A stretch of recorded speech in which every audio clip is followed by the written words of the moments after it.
Well, not too long ago, I finished repairing an RCA CED video disc player, and then now on my bench I have this.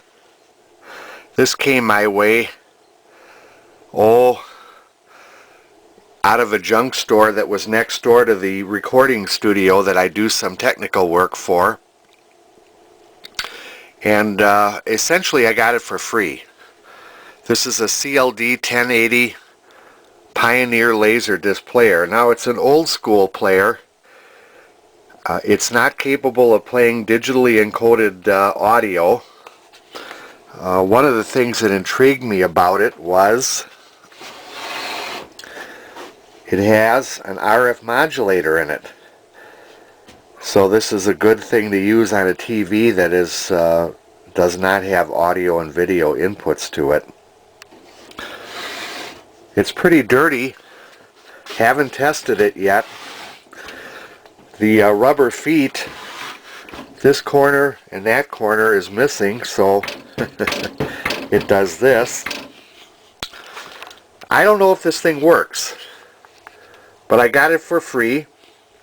I'm going to clean it up and test it and see what it does.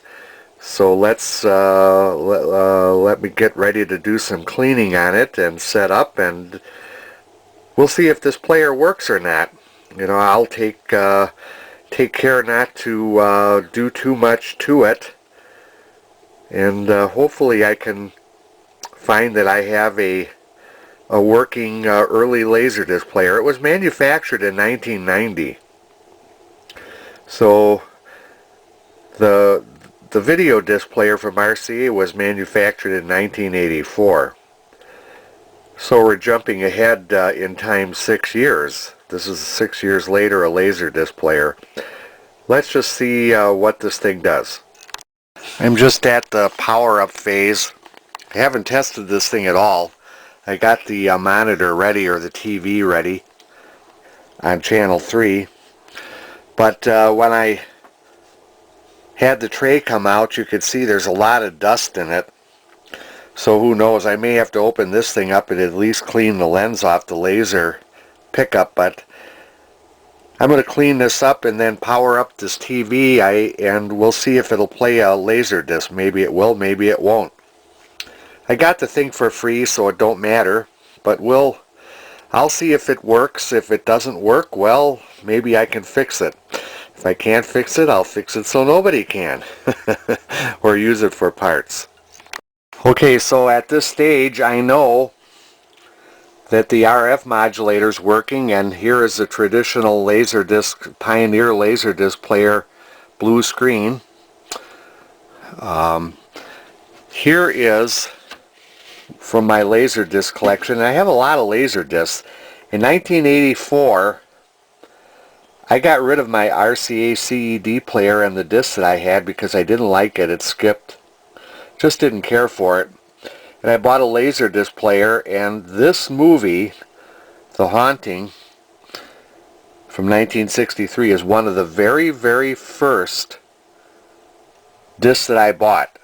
I believe I bought this disc probably in 1985. I'll just say possibly 84, 1985 I bought this disc.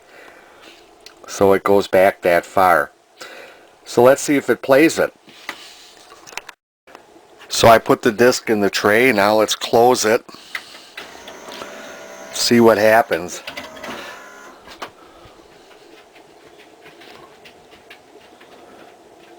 And it doesn't automatically play, they don't. Let's see, play.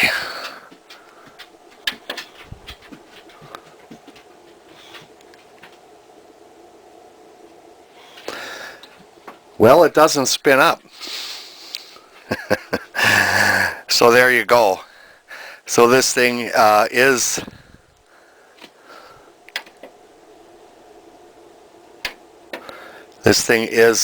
it does not work. Well, let's see if I can figure out what's wrong with it. Maybe I can fix it, maybe I can't. But it will not play the disc, so there you go. Like I say, I'm not out any money. I got this thing for free, and maybe that's all it's worth, is just something for parts. Okay, I opened it up. I actually have it working. I cleaned the lens and also the sensor that senses that there is a disc in it. Cleaned those items and also gave the motor a little bit of a spin. This thing had been sitting around for a long time. This didn't this didn't work out as good as the RCA CED player did, but I think I've got it working. When I opened it up, I can sense an odor of almost, it almost smells like something was dead inside of it, but I can't see anything in it. But it had the smell of maybe a dead mouse, but of course a mouse couldn't get in this thing. There's no openings big enough for a mouse. So I don't see anything in it that looks, but the odor is pretty much diminished now. I looked at all the capacitors to make sure I don't have one that's exploding, and I don't see one. Maybe just the dust that was in it. I have no idea, and who knows where this machine came from originally. Maybe it was sitting in a house where something passed away, and I don't know, but it did have kind of a smell, a rancid smell when I opened it. And like I say, that, and I don't see anything in it, and that smell is pretty much diminished. Let me put a disc in, and let's see if it'll play my The Haunting disc. Okay, let's see if it'll play this disc.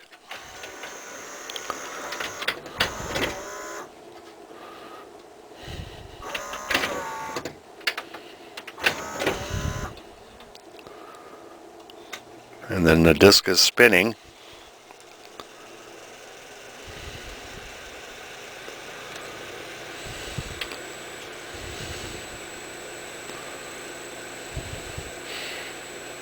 And now that it's spinning and it's blowing air through it, I can smell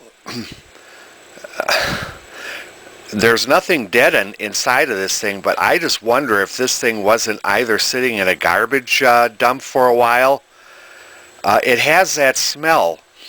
I don't know how I'll dissipate that smell out of there. Maybe I should leave it open and let it air out. I don't know. The reason I wanted this machine when I found it is, as you know, I have the Zenith Marsielle TV from 1965. So I thought both the RCA CED player that only has an RF modulator in it and this Laserdisc with a RF modulator in it, these two machines would be good machines to use for demonstrating that television if I ever want to run the TV or demonstrate it. So basically I got this for that reason. I spotted it and said, gee, I'd like to take that home, see if I could fix it. And it was just given to me. So I have it working. And it looks like it's working quite well, amazingly. I thought it was a pile of junk when I first found out it wouldn't work. Also, I noticed that the function controls, you have to push these buttons quite hard. I would assume originally they had a remote control and everything was done with the remote control. I didn't get a remote with it, of course. But this disc player is working.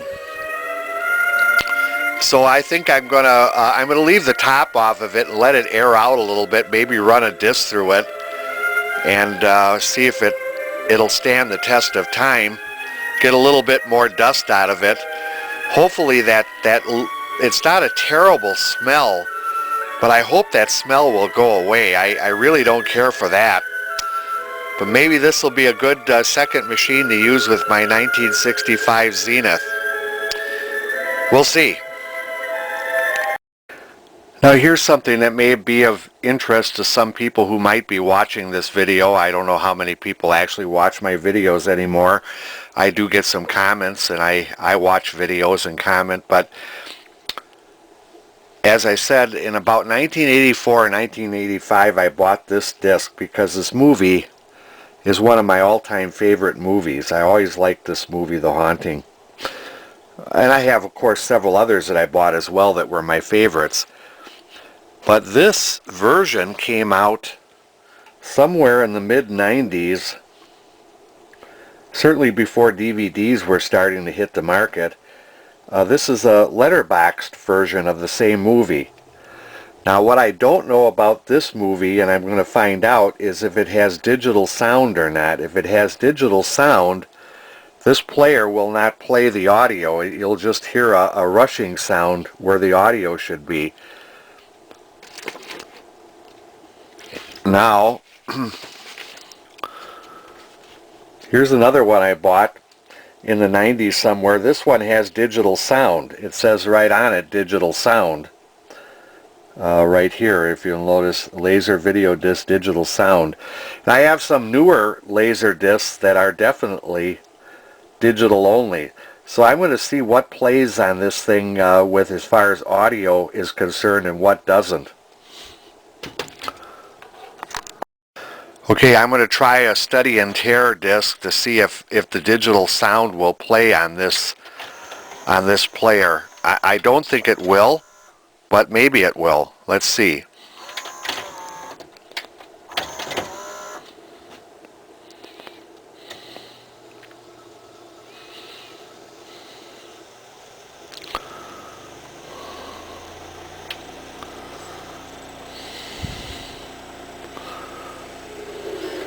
Well, the sound is playing here.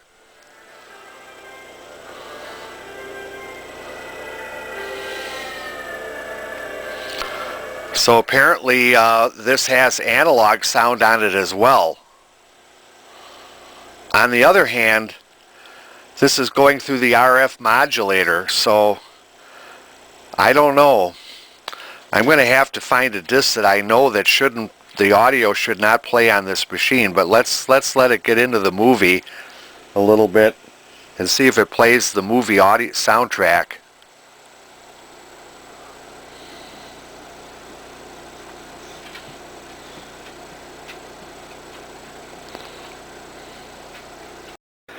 Okay, the whole movie industry could never accuse me of not working to support their industry. I don't know how many times I bought this movie in different formats. Here's my original Laserdisc version of Close Encounters. I probably bought this again in 1984 or 85 when I bought the Laserdisc Player. I spent a lot of money on movies, a lot. But before DVDs came out, this version came out in Laserdisc, letterboxed, and digital sound. This has actually AC3 on it. Now for this experiment, to see how if this player should not be able to play this disc with the audio. It'll play the video but not the audio. And I have, for this test, I have the right and left audio outs of the Pioneer video or Laserdisc player going into my bench stereo for testing things on my bench. So now what I'm going to do is I'm going to see what plays audio and what doesn't. Okay, this is my original copy of Close Encounters in non-letterboxed and strictly stereo audio, no digital audio. So let's see if this thing, I got it on side 2 so that we'll have audio right away. So let's see what we get. Let's see if we get audio. This, obviously, and I'm, like I said, I'm using the line outs now, the right and left audio line outs.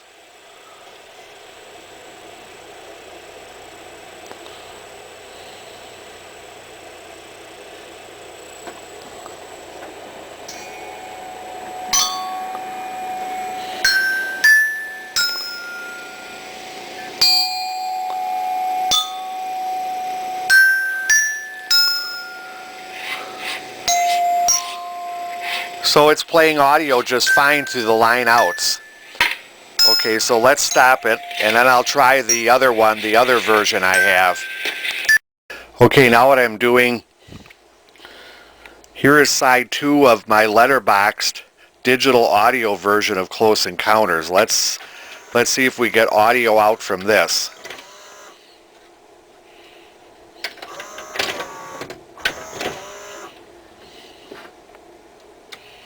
And we're spinning up.